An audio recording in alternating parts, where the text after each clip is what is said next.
рақобат бо иштироки ду дастаи кишвари Олмон буд. Бавария муқобили Байер. тавре мо аз таҷрибаи бозиҳои охирини Хаби Алонсо огоҳ ҳастем.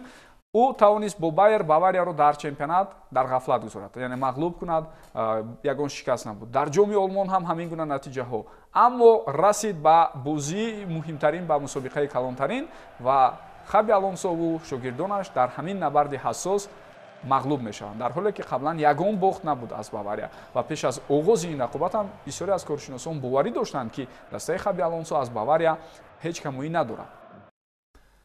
дар бозии аввале ки 5 барчо буд, агар хато накунам, ба нафи дастаи Бавария.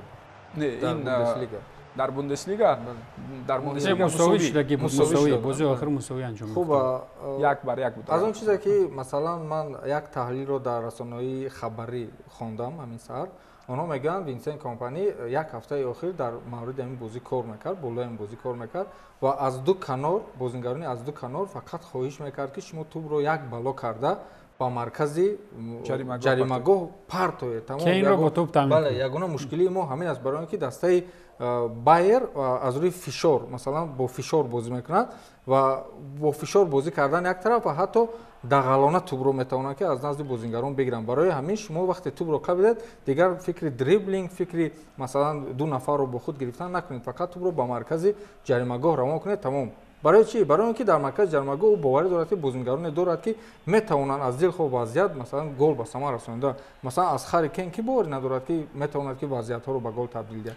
дар гол аввал ҳамчунин шуда буд. Дар гол аввал муборизаи инфиродӣ бо намояндаи дастаи Байер ва бубинед чӣ гуна бо осонӣ пирӯз шуда, бо сар тӯбро вори дарвоза намуд. Пеш аз инам Мусиала низ вақти дар рақобат дар ошонаи дуюм ба осонӣ пирӯз шуда буд, вале мутаассифона барои ӯ тӯб ба тири дарвоза бархӯрд ва маҳз ҳамин партофтои тӯлоние ки ба таври ҳавоӣ роӣ карда мешуданд бисёр вақтҳо ба фоидаи бозигарони Бавария дар муборизаҳои танбатан анҷом меёфтанд ва маҳз ин чиз пардобҳои монанд ба ҳолатҳои стандартӣ ин чиз бисёр кӯмак кард барои Бавария дар ин рақобат.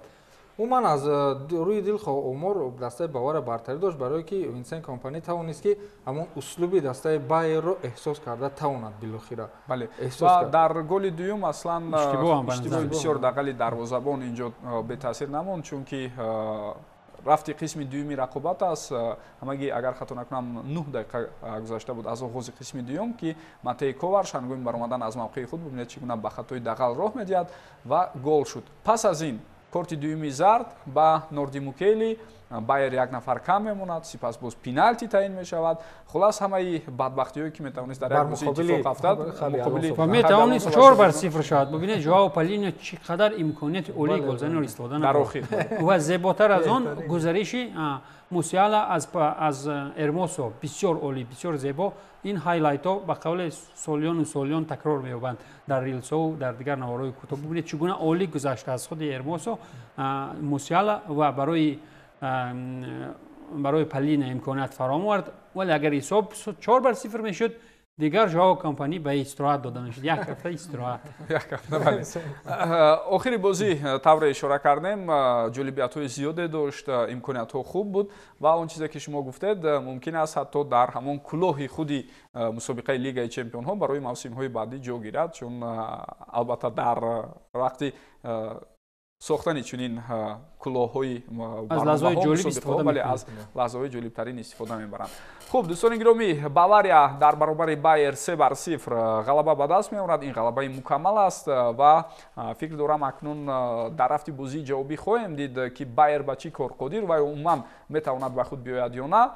Лек дар бозии якум қадамҳои устувори дастаи Винсент Компани сӯи марҳилаи чаҳорякниҳоӣ ба назар расид. як бори дигар дӯстони гиромӣ, он натиҷаҳое ки дар рақобатҳои шаби гузашта буданд, онҳоро пешниҳоди шумо мекунем ва ман ёдовар мешавам ки дар ин ҷуфтҳо бозиҳои ҷавобӣ рӯзи 11 март миёнаи ҳафтаи оянда сурат мегиранд.